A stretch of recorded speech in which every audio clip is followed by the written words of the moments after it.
Once there was a rabbit who loved cheese.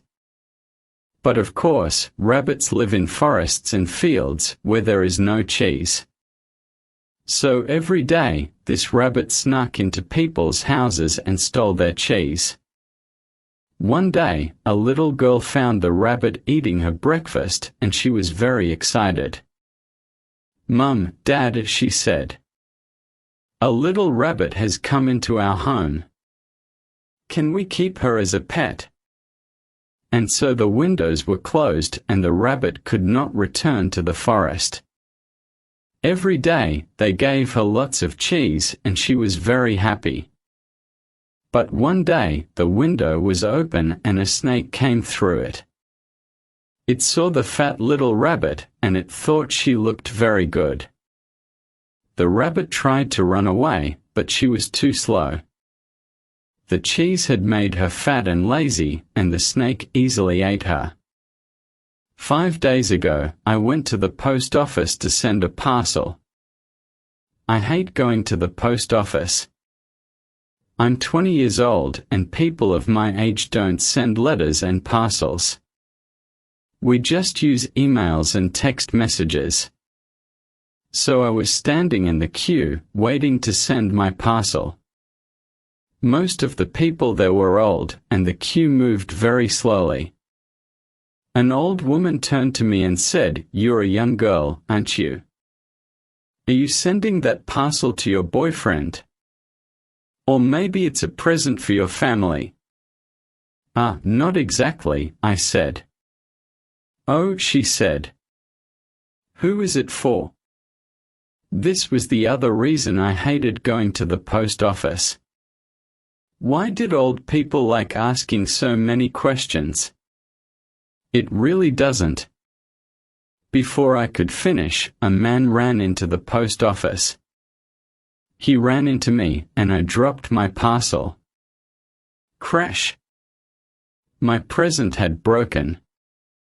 I had used so much bubble wrap, but it wasn't enough. "Oh no," said the old woman. "Let me help you." "No, really, it's fine." But it was too late. She picked up the parcel and smelled it. Now that the glass was broken, the smell was very strong. "Is that Marmite inside there?" Everyone in the post office turned to look at me. "Why, yes," I said. "I should have never come." What was I thinking? People started talking, "Marmite, that's horrible, and such a young girl, too." I started to cry. "I'm sorry," I said. I picked up my parcel and ran home. I opened the parcel and cried while I licked the Marmite off the broken glass. Why could nobody understand it? I loved Marmite, and so did my pet snake, Misty. Well, she wasn't my pet. She was my ex-boyfriend's. But I loved her more than him. And she loved me, too. As soon as that letter had come through the door, I knew it. I was her real owner. Not my ex.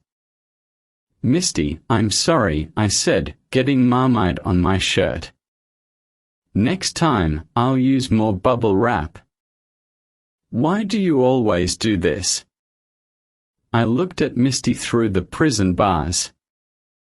My snake was always making problems, and this was not the first time she'd gone to prison. "You're a snake, but that doesn't mean you can sneak into anyone's house and eat their pets." Misty didn't look at me. But she understood. I knew she understood. We had to leave the United Kingdom because of her. She loved eating pets so much, and the London police had put a bounty on her head. If someone found her and took her to the police, they would get £10,000. £10,000? It was a very big bounty. I really needed the money, but I loved Misty too much. So we came to Brazil. I knew my girlfriend wouldn't understand. She thought Misty was perfect. She didn't know that Misty was killing rabbits every day. One time, she even ate a cat. I had tried changing her. I closed all the doors and windows and I gave her mice to eat. But she wouldn't eat them. She only ate people's pets. I tried buying mice that were pets, that people didn't want anymore. But it was too expensive. I thought about buying some mice and making them have children. Then I would have food for her and they would be pet mice. But I didn't have time to do that. It's a good thing that I like going to the beach, I said. I can't believe I moved to Brazil just for my snake. There was another reason, of course. It was about my ex-girlfriend, Beverly. She was a bit strange. One day, she decided that Misty loved Marmite. Every day, she tried to give her Marmite. But she was a snake. Snakes can't eat Marmite. One day, I'd woken up to find Misty and Beverly in the kitchen. She had covered Misty in Marmite so that she looked like a Marmite snake. A Marmite snake. I couldn't believe it. Then she started licking off all the Marmite. I almost called the police, but there was the bounty on Misty's head, so I couldn't. But it's okay, I said to myself. Beverly's still in the United Kingdom. She doesn't know where we are. We are safe. Or we will be safe if you stop eating people's pets. Misty said nothing. The police came and opened the prison bars and I took her home. I had to pay a lot of money, but Misty didn't have to stay in prison. But when we got home, there was a parcel waiting for us. I picked it up and saw the address on it, and it came from the United Kingdom. I dropped it. Crash. I knew what was inside, I knew. And then the smell came. She knows where we are, girl. I thought about what to do. My ex knew where we were, but that didn't mean she would come here, did it? Then I remembered that horrible morning when Beverly had licked the Marmite off Misty's body. I packed my suitcase, took Misty and ran into the street. I called a taxi and told them to take us to the airport. I wasn't going to do this again. Misty the snake was finally home, Ghana. She had been taken from her country at a young age, and she had to live in that horrible United Kingdom, where it was always so cold. So she had done everything to get back to Ghana. She knew that British people loved their pets. So she ate them. Then they put the bounty on her head. That was perfect.